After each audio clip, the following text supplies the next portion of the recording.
Today on the Perception and Action podcast, Perception and Action Journal Club number 14, Deliberate Practice. I'm joined by Ed Coughlan to discuss Anders Ericsson's recent article clarifying the differences between deliberate practice and other types of practice. So it's time for a call to action.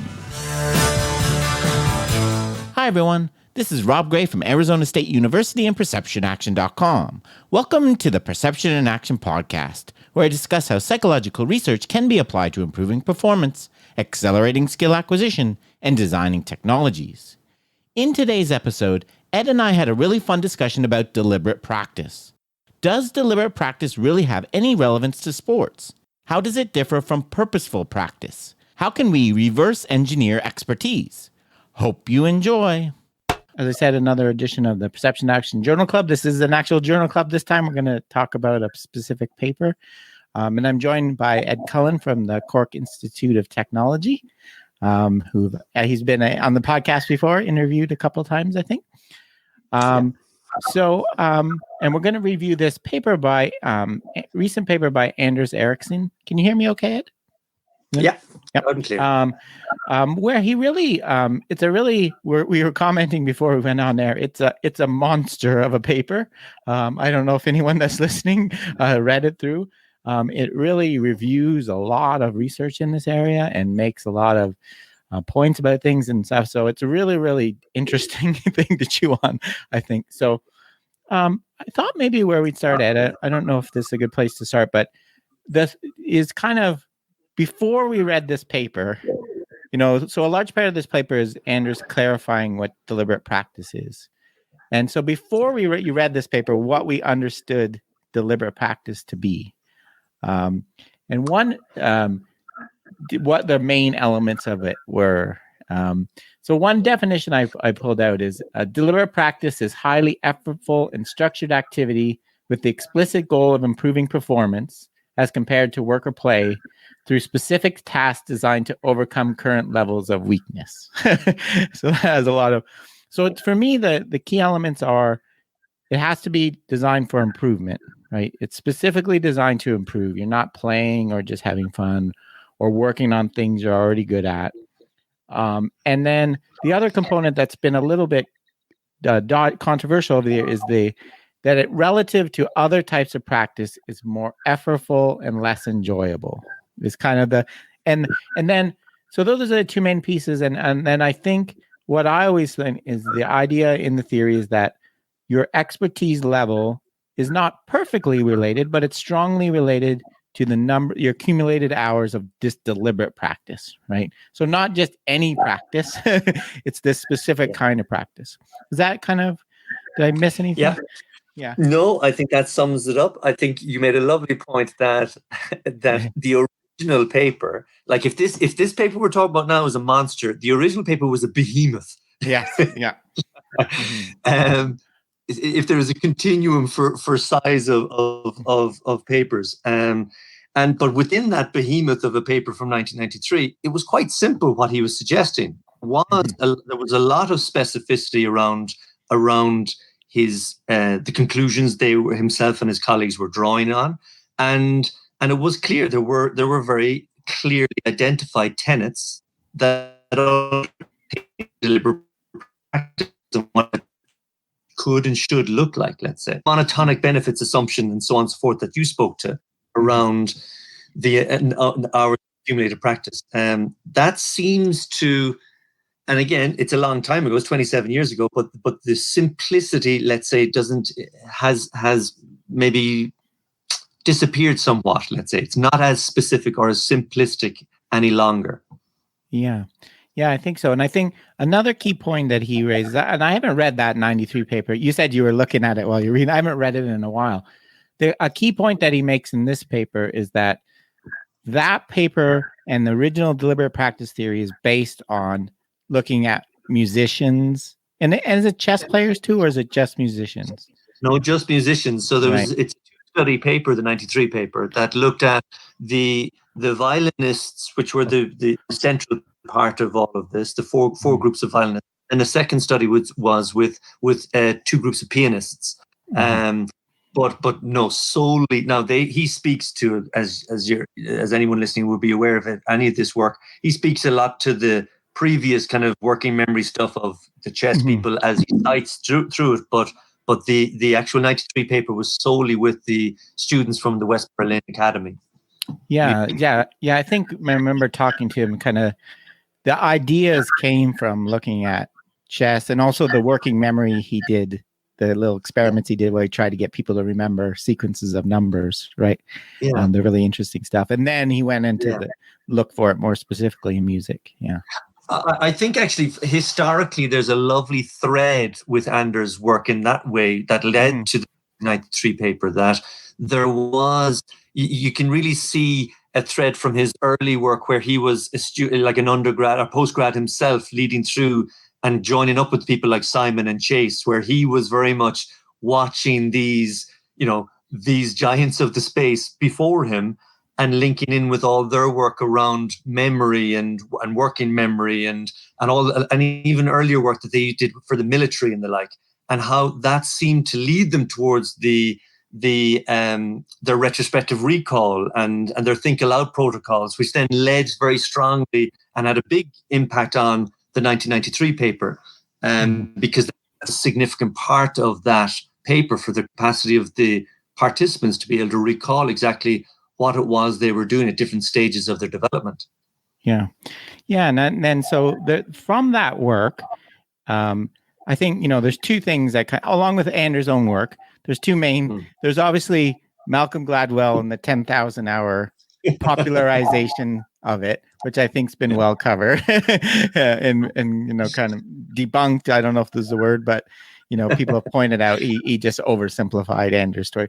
But the other one that he really discusses in this paper is people saw this connection that sports has, we could apply this idea of deliberate practice to sports and ran with it. And in this paper, this purpose of this paper largely is to Anders is critiquing that kind of extension people have made. And on the surface, like I could see, like if we have those two criteria, like practice meant for improvement and being relatively less enjoyable and effortful, like to me, I could see lots of things in sports, right? The example I always give is in running. Like if you're a long distance runner, marathon runner, one thing that will really help you is doing speed work, right? Yeah. But almost everybody that does long distance running hates it, right? Yeah. So it's really unenjoyable, but we know it'll make, versus going out and running at a moderately good pace for 10 miles is way more enjoyable, but it doesn't really improve. So the idea that if you focus on these aspects of practice in sports that really seem to be fit with that original conception of deliberate practice, and I know you've actually done some work looking at these kind of things, right? Yeah, and I think that's a great point, because I think we all, like, there may be an inherent feeling for most people, not all, but for most people, that the one thing that you should be doing is the one thing you don't like doing. And the reason it seems to be the thing you should be doing is because you haven't given it the attention you've given other things that maybe are better in your repertoire. So that's not a big leap really for our and that wasn't a significant finding in one sense, because there's a common sense element to any development of anything that I know, but your forehand would, you need to do more work in your forehand. I know, but I love practicing my backhand. And well, I know you are, but the reason you're great at backhand is because there's a self-fulfilling prophecy around, well, I like doing it, so I'm good at doing it, so I'm going to keep doing it, kind of thing, Mm-hmm. Yeah. No, I think that's where then, when it moves into the sport domain, especially when we start to talk about expertise, that then can either be highlighted, but it also then appeals to those people who have that determination to get better. Then there's almost this a kind of a masochistic element. I'm going to do the thing that I don't like more than ever before, and that's going to have a big impact, which kind of goes back to your point around his original definition around that relevant to overall performance improvement.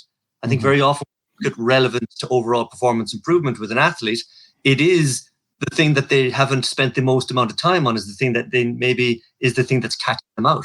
Mm-hmm. Definitely. Yeah. And I think to kind of foreshadow, this idea, the reason, like we said, is a very reasonable connection. I think a lot of people do to the sports.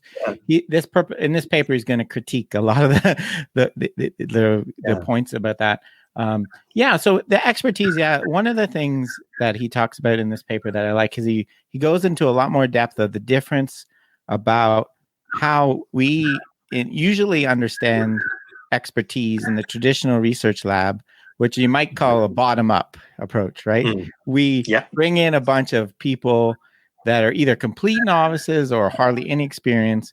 We train them for a couple days on how to putt, and we see what changes, and then we try to extrapolate that to the PGA Tour, which is, when I put it like that, is pretty unreasonable.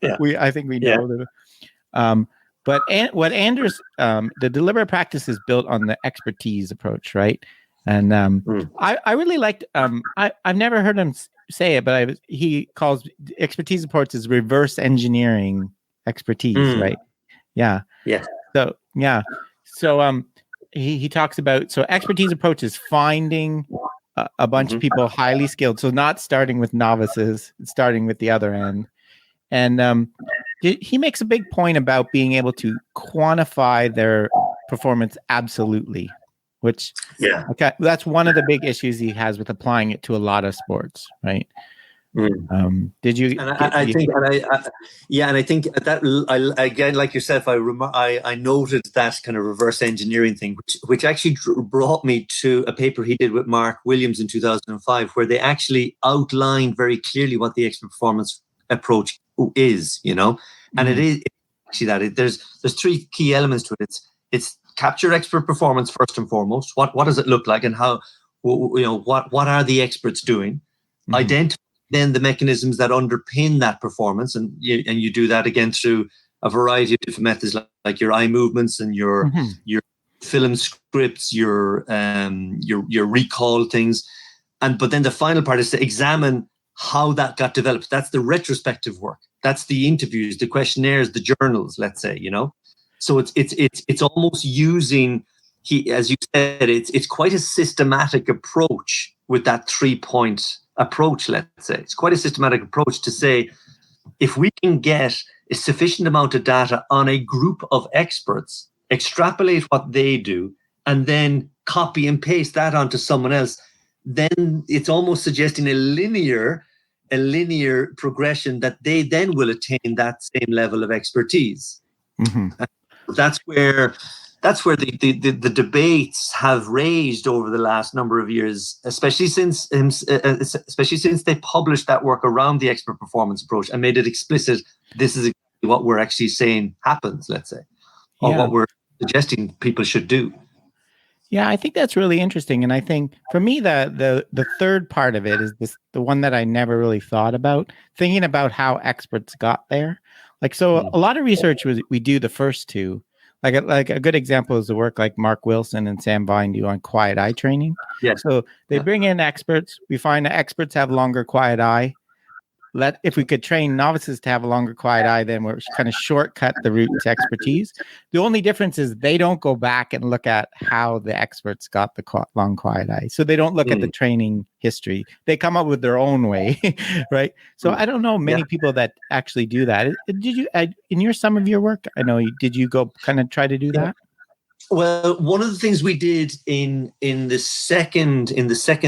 study we published last year was we engaged with the coaches as well, because I think that was one of the criticisms that Anders had of some of our earlier work, in that he was like, okay, well, how do you know for sure that that's what they should be doing? So that was a part of what we did. We spoke with each of the coaches of the participants who are already bona fide players, and ask them, well, what do you feel, to kind of get that coach input, let's say, what do you feel this athlete needs to work on?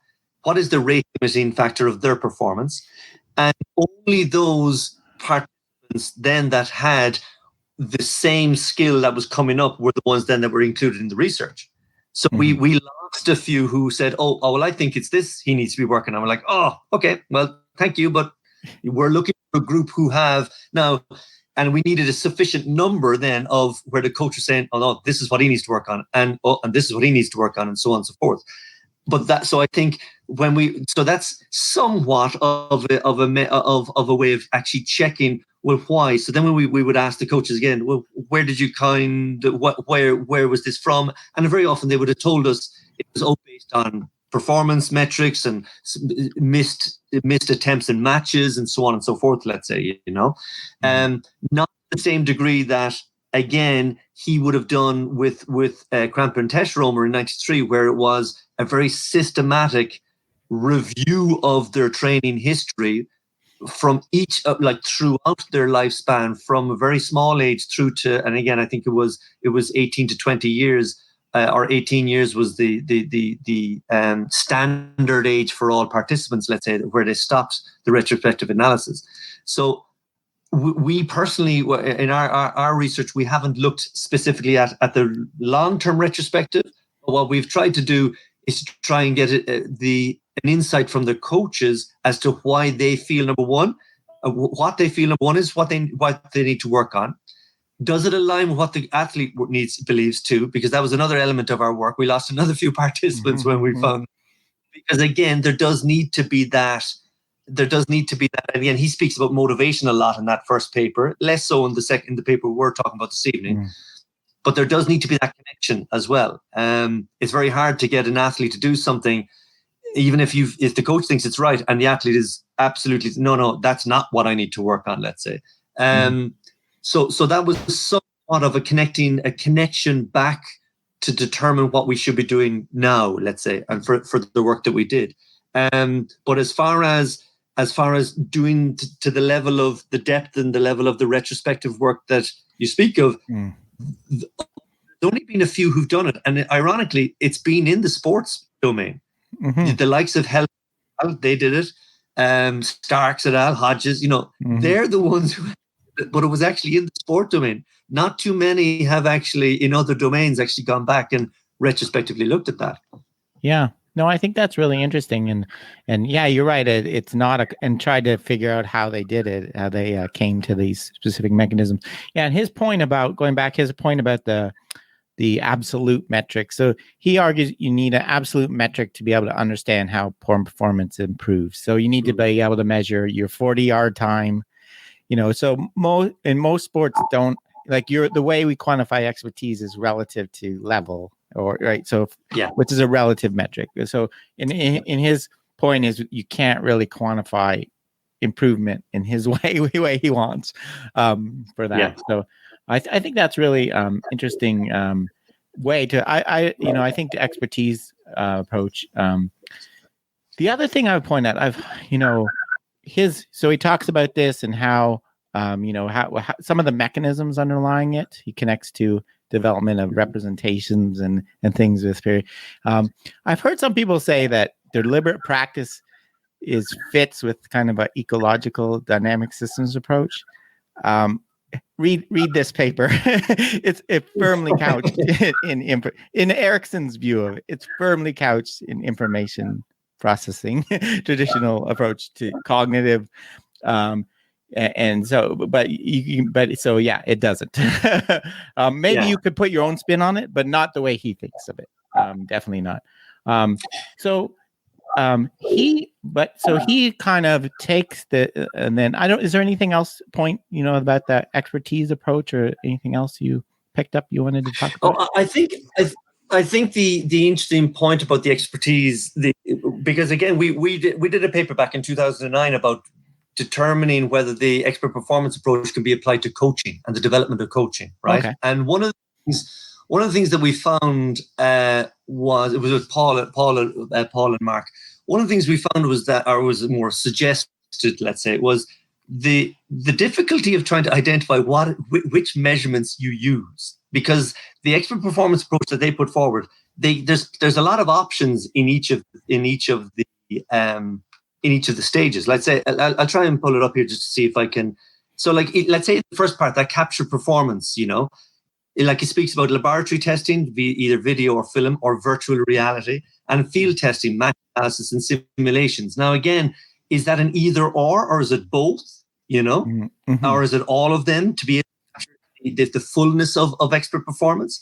And then at the other side, then that next phase that kind of interacts with each other, that identifying the underlying mechanisms, let's say, they speak about, be that either eye movements, film occlusion, biomechanical profiling, event-related potentials, and verbal reports. Again, these are all process tracing measures. Again, the question arises, is it either or is it all of them? And how deep do you need to go to be able to determine what expertise looks like?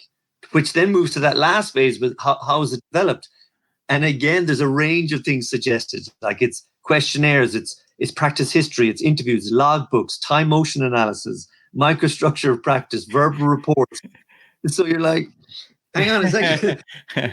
But now I say this with the sense of, and it kind of speaks to my idea or my opinion around Anders' work and even the paper we're discussing tonight. I sometimes feel that we need to applaud more often people to put their work out there for debate, as opposed to nailing them down on it. You said this, so that's what you must have absolutely meant. And you said this 10 years ago, so you must still mean it now. And you're like, whoa, hang on a second. I said things yesterday, Rob, that I probably don't even mean today. Yeah. And I think we need to be a little more appreciative of the stuff that people put out there. Like I know you do a lot of reviewing, and I do some, but nowhere to the extent that you do. But I'm always hit when I am asked to review someone's work, is there's a real sense of privilege that you're being asked to have a look at someone's work and help where you can, not destroy it where you can. You know, it's and I'm speaking from my own experience of when people have reviewed my work before publication. I've always got the sense, maybe I've been very fortunate, but I've always got the sense that even in 2 and 3 and 4 rounds of reviews, they're really for the work. They're really for trying to help the work be better understood and more clear. I'm not too sure if deliberate practice has gotten that fair crack at the whip all that often. Yeah, amen. I like reading this. I could see people being really frustrated. Like, it's almost like this has gone on, and suddenly there's a whole bunch of changes in course that people have looked at deliberate practice. They're like, "What? What you've changed?" But where this, if it had been a continuing, developing discussion, like you said, all the way along, this would have been so much better. It's almost Anders almost got boxed into a corner of defending his theory. As I said, for a lot of reasons, Gladwell put it out there like it's all expertise is from nurture, right? He put him on one side of the nature nurture thing, and so he had to kind of defend that. And then people are a whole bunch of people did these oh no, it's not the number of hours that so I think he's kind of got boxed into a corner of trying to defend. And this paper is it's almost like trying to frustratingly he's trying to stick to his guns by defining it so small and specific that it's going to lose. If you really believe what he says, it's pretty much worthless for sports. It's interesting, and that's a very interesting point. And I think I saw you tweet that earlier this afternoon about it's challenging its position in sports, and which is interesting because one of the comments I wrote down in the paper as I was reading it in preparation for this evening was the realization that Anders is not a coach, and that sense of you're an incredible academic and an incredibly important researcher for the development of the domain of expertise and so on and so forth. But sometimes it's difficult for people to I suppose see the connection for what he's saying, when maybe the realization is it's a philosophical approach that he's putting forward. It's an ideal, because some of the things, because I am a coach. The other way, I'm a coach who has gone into academia over the last 4 years, but I'm primarily a coach, and yet I'm a coach who is very very strongly aligned to deliberate practice, and I'm a coach in a sporting environment. So I've always felt that there has been a place for deliberate practice in sport. And yet when you read this paper, you're like, whoa, Anders, don't try and answer every single point that has ever been put to you, because you know what? Some of those points weren't valid in the first place because they didn't follow the appropriate methodology when they were trying to challenge your work, and they didn't follow and I know he makes some of those points quite well, but it did feel like, and as I said, I a couple of times I wrote down as if I was talking to Anders, but you're not a coach, so you don't know whether that will work or not, man. You know? Yeah. No, if you were sitting in front of me, I would say, sir. I wouldn't say man. I'd say, sir. And I'll bow 3 times. Yeah. No, that's a fantastic point, Ed. And I can sympathize because I'm same as Anders. I'm an academic. That's not really a coach. I dabble. But I think like a specific example of what you're talking about is his point about team sports. Like he kind of making one of his critiques of applying deliberate practice to team sports is you can't possibly do deliberate practice as a whole team because you cannot focus on proving all the individuals on a team at the same time, which I think a good coach would have a big argument with. I think that's kind of a naive view of right. Maybe yeah. You think that's too strong? Again, I've spoken on to this point in conferences in the past because it was one point that I felt, especially at the time when some of these conversations were being had, I was heavily involved in team sport at that time, and less so nowadays, more just in individual sports. But back then, heavily involved with team sports, and I agreed with it. I could see. Now, in an overarching sense, yes, as a team, you're doing work that as the team, you want them all to get a principle or a concept based on what the opposition are going to do or what we're going to try and do in defense and so on and so forth. However, you're going to have people who already get the concept. So then it's not satisfying deliberate practice for those players who are like, yeah, I have this, but we have to go through it because you know, Tweedledum and Tweedledee and the forwards aren't. Yeah. So I have now maybe that's a reflection that maybe I wasn't a good enough coach to be able to make it sufficiently deliberate practice for everybody. But if we're talking about a general principle of play, you are going to have people at different parts of the continuum of understanding about what that play is and how to execute that play. And I suppose to go to the extreme, I think if you went to Barcelona now and had an opportunity to work on a play with the players, there's no way all the players are going to get that sense of what you're trying to do as at the same rate as everyone else, you know. And it mightn't be that Messi will get it before everybody else because it mightn't be in an area of the field that Messi is as comfortable, let's say, you know. Yeah, no, I think that's a fair point, and I think this kind of, you know, the disagreement it speaks to the perspective about skill. Like if you kind of like more like I'm kind of, if you only believe skill can learn in context, then to me you can improve a team sport individually very well. I know, but that's an extreme view, you know, but but no, so that's a fair point, I think. But yeah, I think that's a good point you make though about the view of it, the academic theoretical view of deliberate practice and the application of it on the coaching. Well, it speaks to another gentleman that you've had on your show on a number of occasions, and even recently, Professor Keith Davids. Now, who's having an incredible impact on our domain, impact, and yet he is the first guy to say, if anyone ever sits down and has the pleasure of sitting down with Keith, the first thing he says, "I'm not a coach. I mean, my job is to throw things at you guys for you guys then to come back and tell me, Keith, that's actually not happens in the real world. Great, I'll have a look again."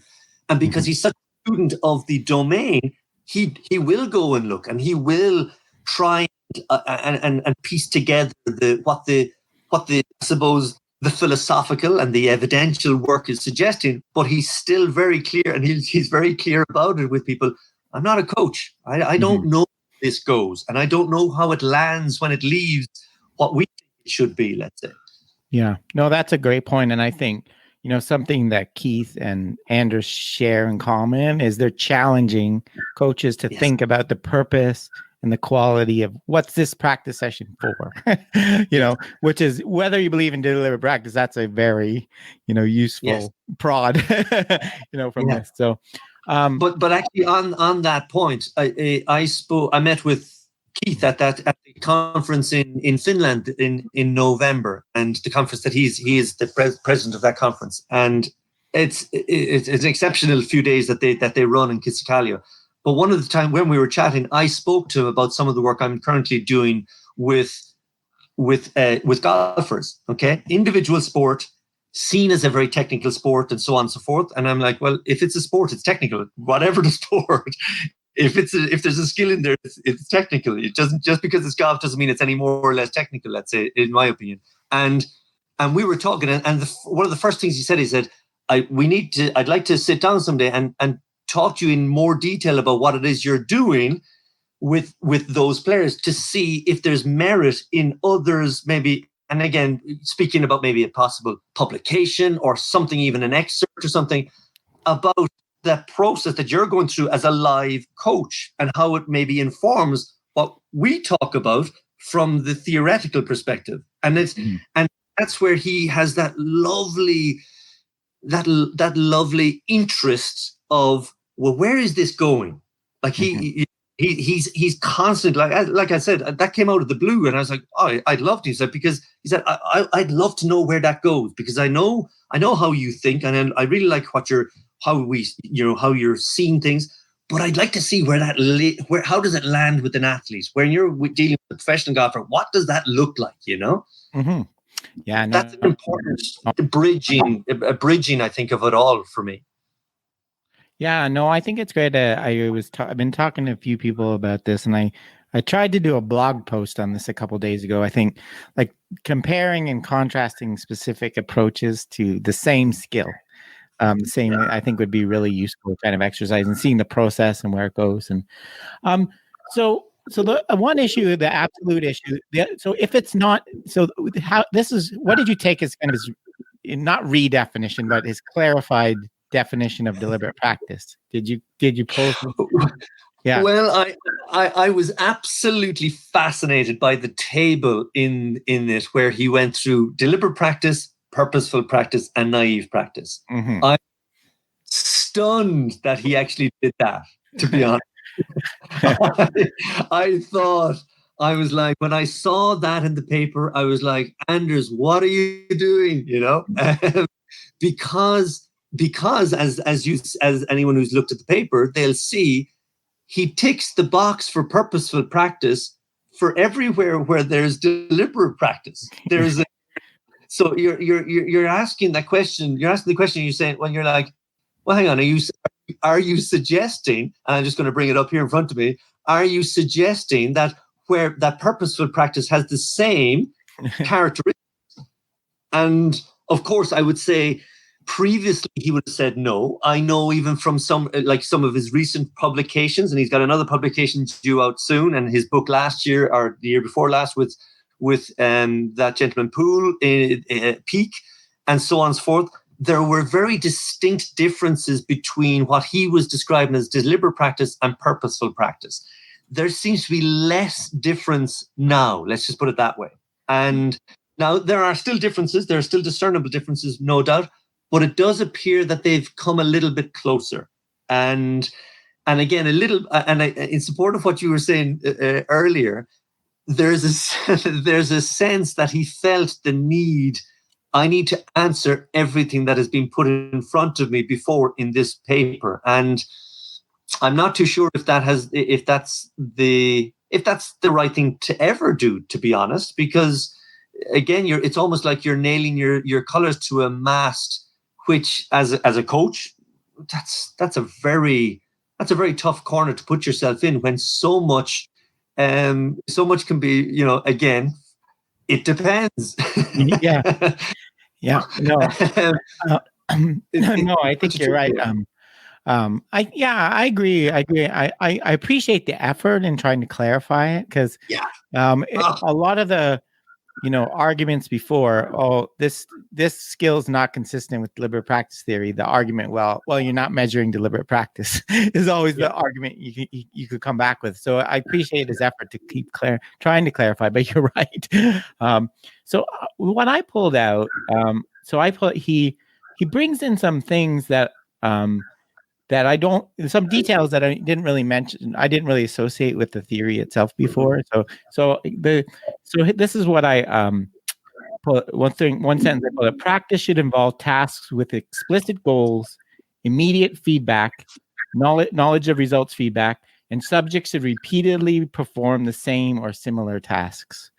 So he's getting more specific about the other thing. I think the main way he still differentiates purposeful practice and deliberate practice is, I don't know if you got this, deliberate practice to me has to be coach led, right? The coach has to design the training session. So you going out in your backyard and saying, I'm going to work on my short game is purposeful, but it's not deliberate. What you're doing is not a coach that knows that's done this reverse engineering hasn't designed. Is that what you comment too? Yeah, I do think he kind of left the door ajar a bit though as well, because I agree that the coach led is a significant part of deliberate practice that has been retained in this paper.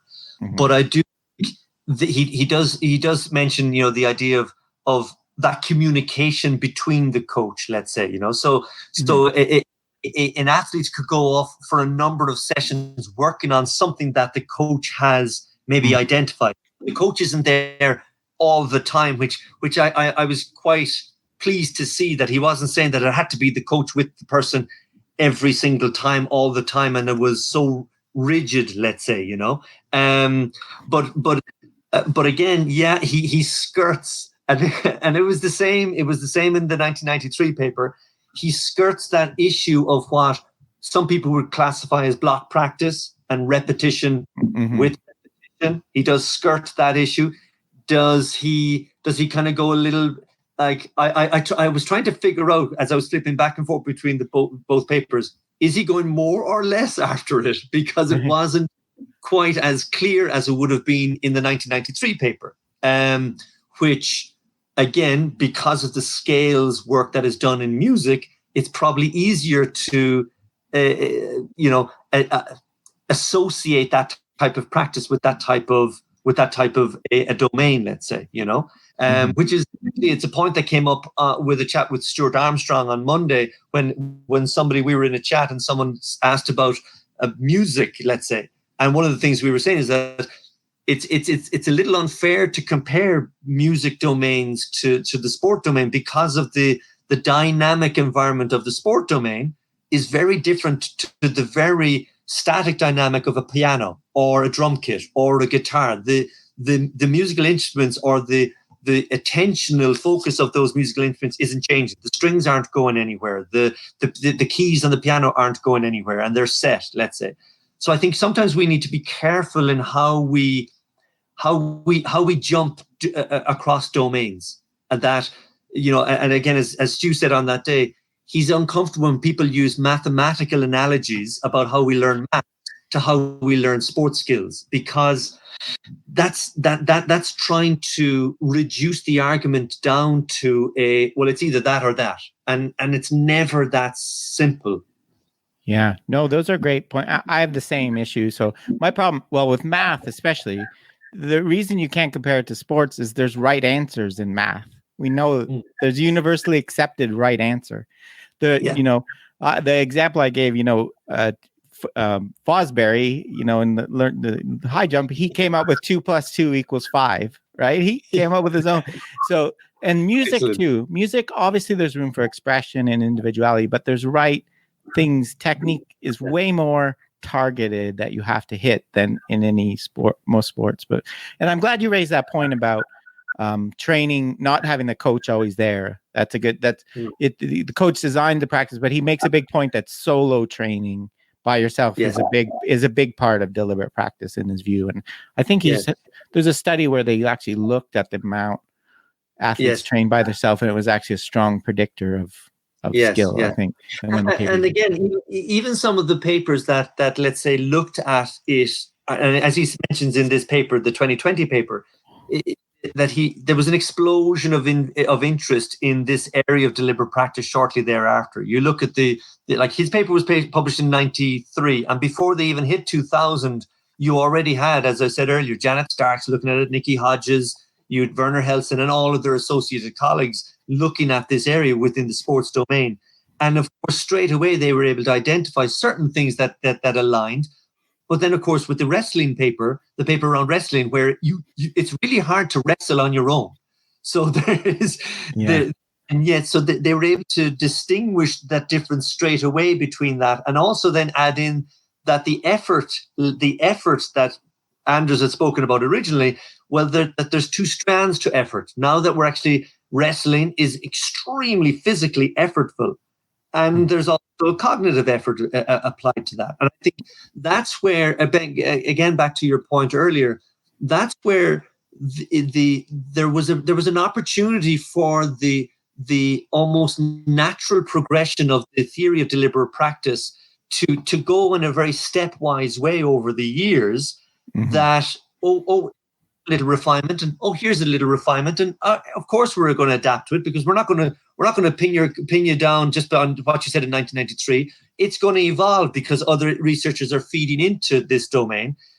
But it didn't. It became a defense very quickly, because some of the researchers out there went after it to debunk it, as opposed to going after it to enhance it or just even interrogate it a little bit more.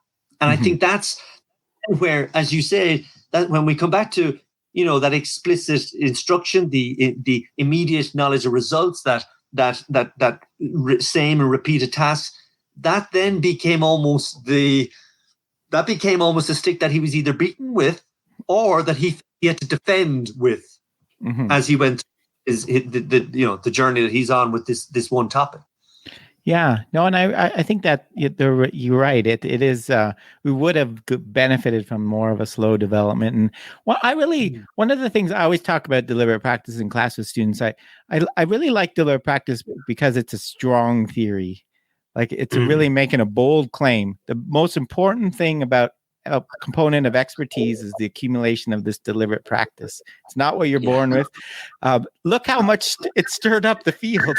Like, it really had like a wishy-washy theory that was like, it's partly practice, right? Like, would never have done this, right?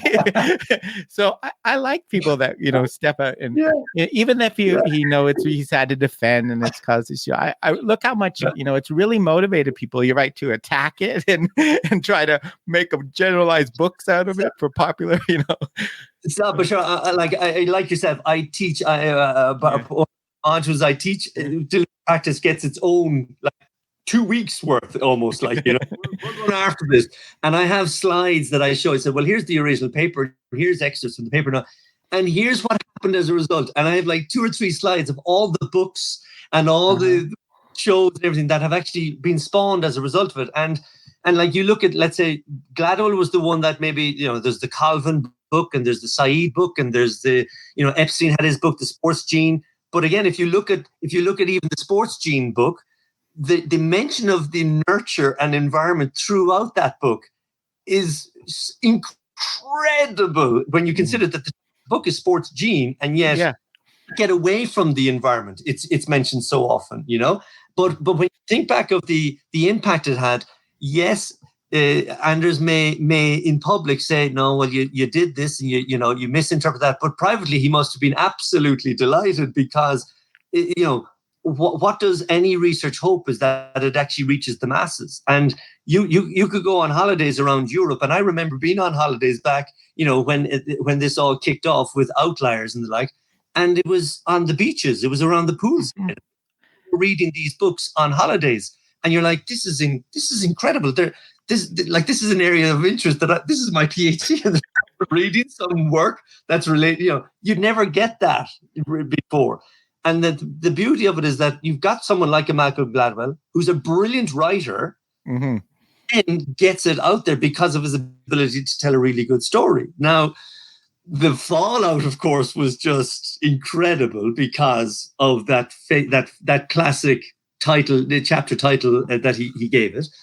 But the knock-on effect is that it actually is that it became something of a conversation at every level, and not just it broke it out of academia, which I think again is unfortunate that it didn't. That should have encouraged greater interrogation of the work as opposed to attacking of the work. And I think there's a difference there, let's say, you know?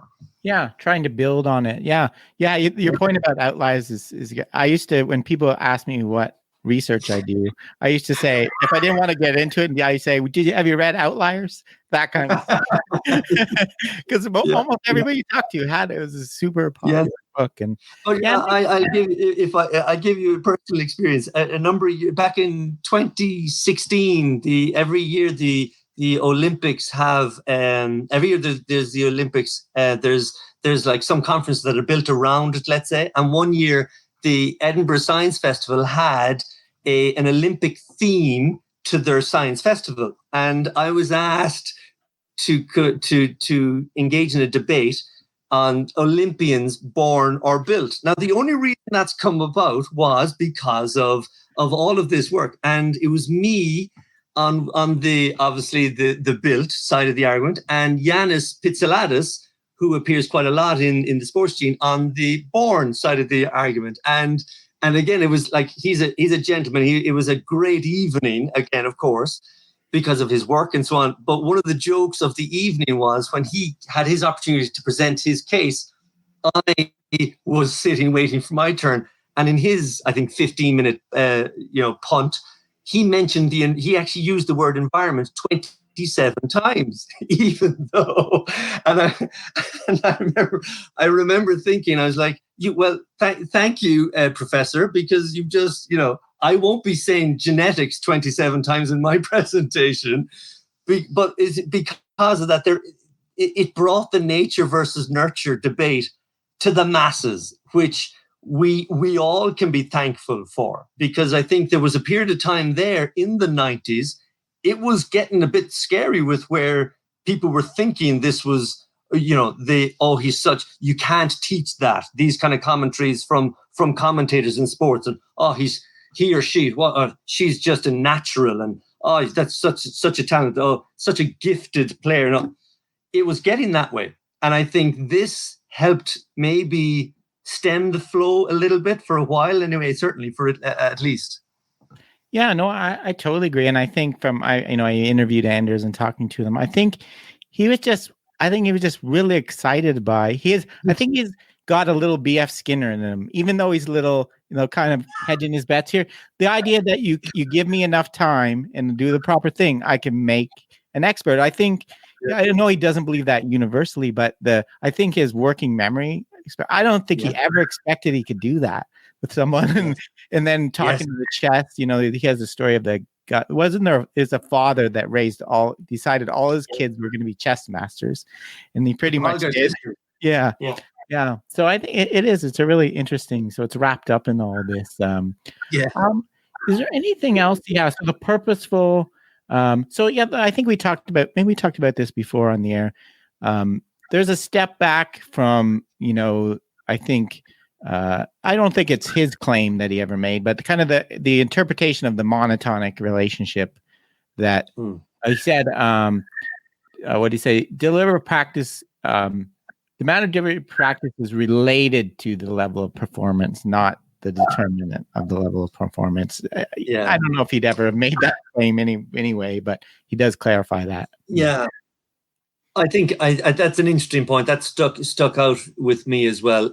That seemed to have been a softening of his stance. I think, and maybe that's as a result of, let's say, the work that's been done by other very, very capable researchers as well, the likes of Brooke McNamara and her group, that have maybe looked at it in the kind of detail of, well, what are you suggesting, and what level of variance is there, and what kind of numbers are you suggesting, and if you are suggesting, well, why are you suggesting that, and what methods did you use to come up with that compared to the methods that we're trying to use to look and to further interrogate it, let's say, Now, in fairness, he gives a pretty sound rebuttal to some of that work, but it does definitely ask the question about again, the monotonic benefits, that accumulation. Now, there's no one going to say that it doesn't exist.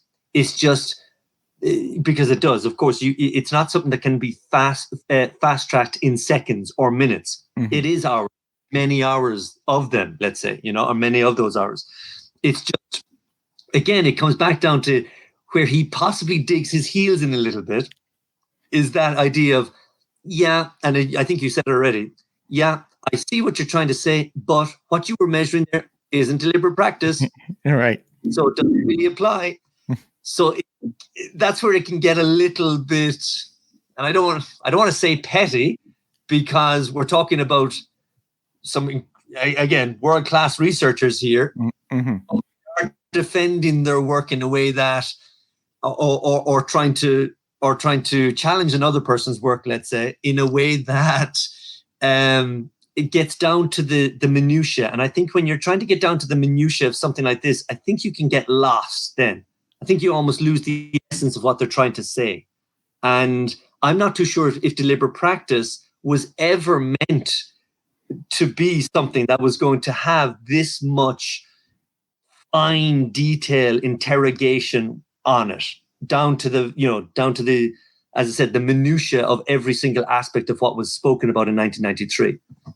Yeah, no, I think that's a good point. And the problem I had with it, petty, to me, it was almost approaching being unfalsifiable, right? If you can constantly refer, pick at, that's not deliberate practice. What do I have to do to show that this isn't?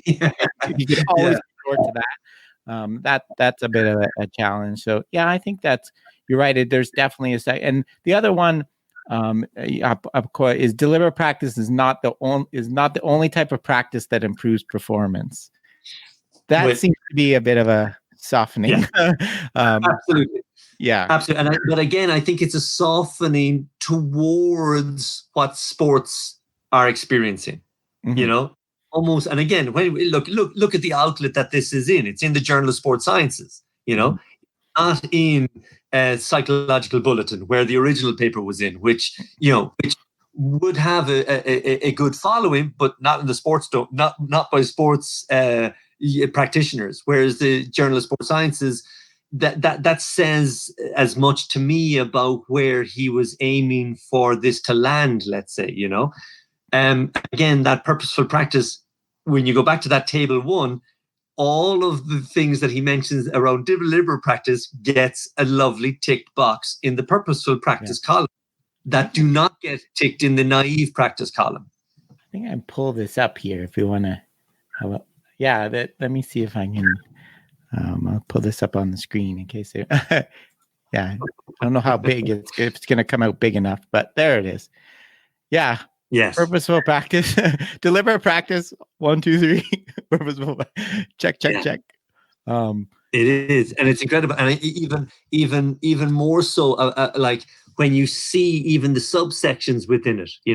Like he even says, practice, individualized design of effective practice, and teacher conducts an individualized diagnosis to determine the next appropriate goal for individualized practice. But he gives that as a tick to purposeful practice, which is where I was speaking earlier on, saying, well, there is still a conversation with the coach in purposeful practice. There is. What it maybe is saying is that this for me was, and I may be misinterpreting it, and I haven't spoken to the man himself about it, but it's almost a tip of the hat to say the repetitive nature that is apparent and has been decades long and maybe even centuries long in the learning of music skills is not possible in the dynamic environment of a sport. And I think that's almost, for me, a suggestion, and it's hard to know without the man being here himself, but it is, because he still gives purposeful practice that tick, even though in the deliberate practice column he mentions that coach-led element. So the coach obviously can't be sitting right next to you as they do when you're playing the violin or playing the piano or the cello or whatever, because you're running, you know what I mean? You're doing something, you're engaging with another person, unless of course it's archery or shooting and so on and so forth. But I think that's as we said, that's a softening, and it's almost a bridging statement here in that table to suggest that if deliberate practice isn't exactly possible for sport, well, then your next best thing to do is purposeful practice. Yeah. But be sure you're not in the naive practice space. Yeah, I agree. To me, it's also, change to, pulling them, moving in both directions, because maybe I took the term purposeful too generally, but to me, the big difference between deliberate and purposeful, one of the big is the expertise approach for me, right? So if I decide I want to improve my arm in baseball and be able to throw farther, to me, if I go out my yard and just put targets really far away and keep trying to throw to them, that's purposeful. It's not very smart, and I'm not following the expertise approach, right? I'm not basing how I'm training based on how experts do it, but I have a clear purpose of what I'm doing. Maybe that's too general. That's what I always thought he meant by purposeful practice, just having a clear goal and an intention to improve. Whereas this, he seems to adding a lot more to purposeful practice. Yeah. Well, and again, and I think like that, I agree. From what I would have thought purposeful was, but just the English word purpose, what does it mean? You look it up in the dictionary, kind of thing. But I think that is a, like I said, that it's almost like a bridging. It's almost like he's creating a form of practice that he's recognizing is impactful for the development of your expertise, and is impactful for the improvement of your your performance and all about, like, all the things he speaks about, relevant overall performance improvement and so on and so forth, ticks all those other boxes around even the original tenets of effortful, not immediately rewarding, not inherently enjoyable. But it also, but as I said, it softens the rigor that he has spoken about in the music domain. It definitely does. It is definitely a shift from that, but still subtle enough to be far enough away from the naive practice. I think he's making a very specific point around the naive practice. But it is also, I think, I read that table a number of times, and there was times when I would go further down into the paper that I would go back up to the table, because he cites the paper a number of times. Go to table 1. That's said in table 1, and go back to table 1. And there was a few times I was like, yes, he's doing this little bridging thing, but it's a real slap to people who have tried to challenge what it is, and to basically say, no, actually, do you know what? I've put what you have been researching in a little box. So if you want to go back and make an apology for saying that about the variance of deliberate practice and about, is it sufficient and so on and so forth? Yeah, you just need to change the title of all your papers to purposeful practice, because it's not deliberate practice. And I might be doing him a disservice, but he mentions table 1 so often in the paper that it is a real, for me, it was quite a deliberate signposting for future researchers. If you have any doubt, if there's any doubt in your mind about what deliberate practice is, this is it. Now, if you're not happy with that, here's deliberate practice light. Yes.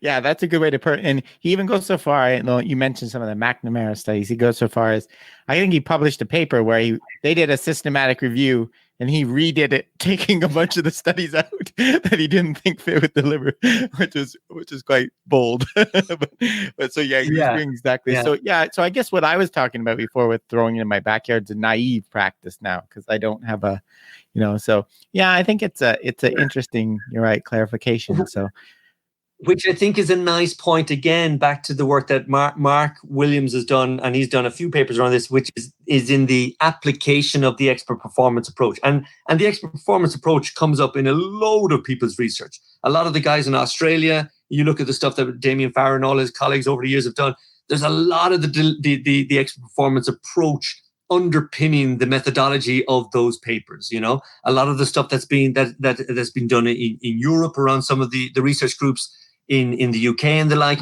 Again, it's still been underpinned in that the expert performance approach, let's say. And I think that's a significant, for me, that's a significant thing that has reminded me of that by reading this, let's say, you know. And I think that's also something that came up for me when I was reading this, because like we spoke about the 1993 paper being a behemoth, and it is. It's like, I remember, like, it was essential to my PhD, but before it became essential to my PhD, I thought I read it, but I hadn't really read it.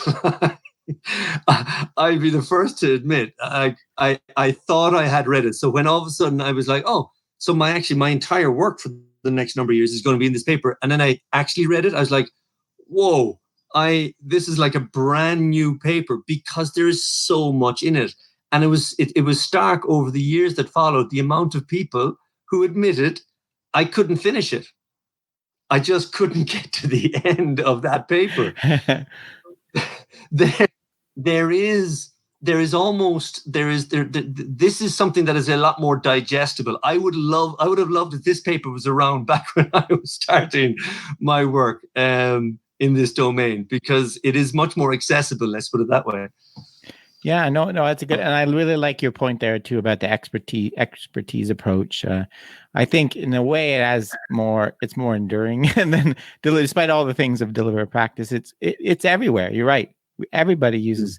We look at what experts do differently than lower levels, and then we try to reverse engineer that or understand that, at least as researchers. So, yeah. So I think that's it's an interesting point. You made an interesting point there about how it's maybe endured, and possibly it is endured based on what we said earlier, is that there's options within the expert performance approach, whereas the 1993 paper, the seminal research in deliberate practice, didn't give many options.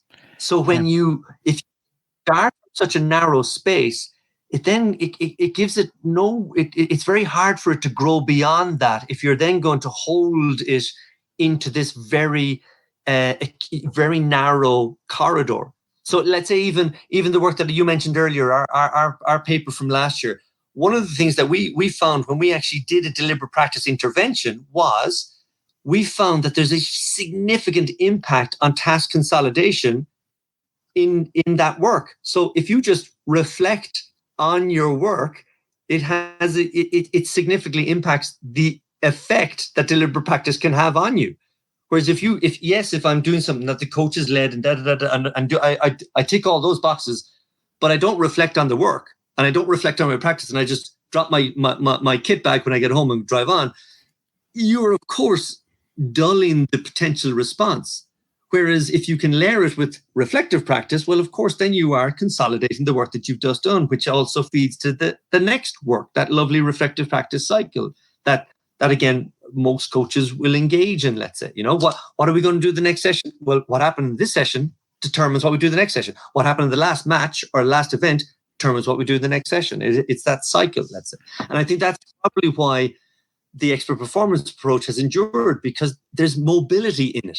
There's not much mobility in the 1993 paper. Yeah, no, I agree completely. And yeah, I think if you don't try to treat it as a true approach, and he tries to nail a theory to it of what the mechanisms are, because you can equally use the expertise, the expert based to talk about, well, experts have this specific technique I have to teach them, or you can say experts have these motor synergies or functional variability. It fits with either theory. You're basically, what's different about experts? Let's try to make novices have that, right? Yeah. So it works with either one if you keep it vague. So just one last point there around that idea about what he was saying. Let's say over the years, Anders, as you know, he's had many people come after him in his work, and his rebuttals and his commentaries, for anyone who hasn't looked at them, they are a textbook way of actually responding to people who are challenging your work. He has been incredibly professional over the years in how he has managed his rebuttals and commentaries back to people, from the paper that Tucker and Collins did, and the McNamara and Hambrick work papers, and many, many others. And I got a sense from this paper that there was a sense from, okay, enough is enough. No more Mr. Nice Guy. Okay. I've tried to be cordial in the past, but there's a few of you just not listening. This is, and then I kind of got that. Yeah, I'm putting my foot down now, and I'm going to make a couple of amendments, but I'm still putting my foot down on a few things. And it's just interesting. And who am I to say that he doesn't have that right to do that? You know? Yeah, no, I agree with you there, and I think it's like this is admirable. Like the amount of effort to review all these studies that have done built on his work, and this was taken forever to write. Like people might be frustrated. Why did you let us keep believing these things? Well, instead of jumping in, but it takes time to do all this analysis and write it and get it published. You're right. If we had a different forum where we could debate this live, it might have been a different story. But we're coming up around the hour, Ed. So maybe I wanted to ask you about some of the stuff you guys have going on with MSAI in a second. But maybe like to conclude, where do you think this leaves us with deliberate practice in sports specifically, probably, or in general? I don't know. What do you think? Yeah. I think as an academic, it's great because it kind of invigorates me for further research in this area, because I think he's opened the door for more refinement, which is great. As an academic, I'm very pleased with that in that regard, because there's definitely a softening certain in places. So again, like anybody else, I'm very interested then to go in and maybe interrogate that a little bit more and see if our work can contribute in some small way to that. As a coach, it hasn't changed that much for me, because as I said, I'm an advocate of what he said back in 1993. Like, and again, the detail in that paper, in the behemoth, we'll call it, is remarkably strong for the development of expertise. Now, I'm not too sure how much of that I do unconsciously marrying the expert performance approach as well. So I don't know, because again, they're both two very important parts of the way I work. But I think as a coach, I think this is an important paper. I do. I think it's an important paper because it'll help people either come closer to an understanding of what, ideal practice or best practice should look like, or could look like, and can look like. But it also helps people maybe get into the area a little bit more and ask themselves better questions of what they're doing and how they're doing it. So I think it's great. As I said, I loved reading it. I absolutely loved reading it. And I think it's an important, like you said, it's an incredible piece of work to have put together. I have no idea the amount of effort that must have gone into doing it. But yeah, I think it's a positive contribution. It's definitely moved the dial forward. Let's put it that way. Yeah, I agree totally. And my kind of, I think, if you really stick to his really strict definition of deliberate practice he's trying to put forward, I kind of I don't know I agree with him in a way. I don't know how much relevance it has to sport, the specifics of it, but I think the elements of it and the spirit of it, and that things like the extension to purposeful practice are incredibly important and continue to be sport. I always say, when I work consulting stuff, half the time I do with coaches is just ask why, right? Practice activity. Why are you doing that? So this continued focus on what the goal of the practice is, what elements are needed for improvement, it's really valuable, I think, and continue to talk about this. So I really like that. Before we finish, I wanted to ask, let you have a moment to talk about, so the Movement Skill Acquisition Ireland group. You've been doing a really interesting set of webinars for people. They can sign up for you. You've done a few already, and I know you guys still have some coming. So I wanted to give you a little, if you're interested in what I've been doing, you'll definitely be interested in those. So I wanted to give Ed a little chance to talk about those. Thanks, Rob. Movement Skill Acquisition Ireland. The we is myself, Ollie Logan, Phil Carney, and Alan Dunton. We're inspired by people like you, Rob, to be perfectly honest. We started up in 2018. We did a conference in 2018. We did a conference due in April in 2020. And something, we're not too sure what it was, came and disrupted that. And so we went back to our speakers and asked them would they be happy to contribute to a webinar around what they were going to talk about, and in lieu of the conference actually going ahead. And incredibly, they were all more than happy to do it, which was a real honor for us. And that's what we've been doing every Friday. We've one now tomorrow with Mark O'Sullivan and Dennis Hortin from AIK in Stockholm, talking about their work in changing the perspectives of what youth development it looks like in football from a biopsychosocial perspective and a general kind of, form of life perspective. And we have a follow-up one next week with George van der Breggen and Jan Verbeek from the Dutch FA. These are the heads of youth development in the Dutch FA next week. And I think, as I said, our work is really trying to, in one sense, like you could think in one sense it's very selfish because we love we get a kick out of it ourselves. But in the other sense, it's to try and bring skill acquisition into the conversation more. And that's what we're really trying to do. It's something like, as you saw, there's I'm putting together a directory of people who are in skill acquisition at the moment for that very purpose, so that people realize that there's a lot of people in skill acquisition already. And there's a lot of really good people that need to, I suppose, be contacted. I think sometimes there's a few people get contacted a lot, and you realize, well, actually, there's a lot more than just this handful or a couple of handfuls of people in this domain. There are people all over the world, and I think that's something that we're trying to do. But also then within Ireland, that's kind of just something. Here's 4 guys who have a huge interest, be it in our work, practically for all 4 of us, and academically in skill acquisition. They were thinking, let's see if we can contribute.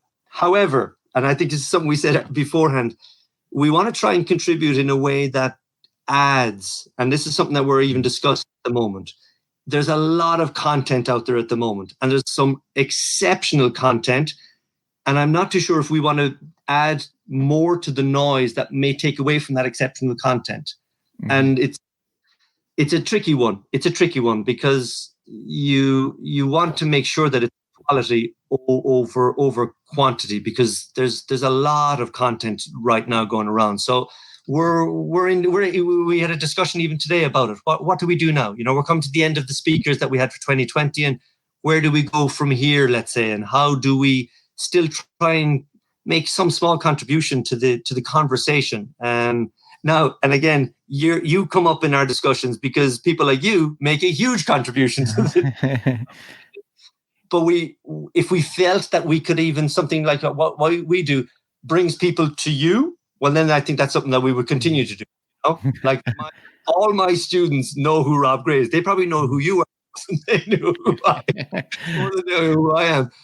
But so it's trying to get that balance right. So what we're trying to do in Movement and Skill Acquisition Ireland is to try and add to the conversation, but not add to the noise. Yeah, no, I think that's really noble of you. And, it's so easy, to just throw yourself out there for the sake of doing it. And yeah, you also mentioned the previous ones that you've done are also, they're available on your YouTube channel, right? There's some really good ones. We have a YouTube channel up there. And again, it's funny. It's a funny world that I'm not that familiar with. Maybe it's my age, but you get sucked into the metrics so quickly, how many views and you're like, it can't become that for me anyway. Personally, I won't speak for the other 3, but it can't, because then all of a sudden you're chasing, and I think there's enough of that going on without us adding to it in that regard. Yeah, no, I could tell you from the podcast, doing it for 5 years now. At first I was, you almost daily refreshing how many downloads.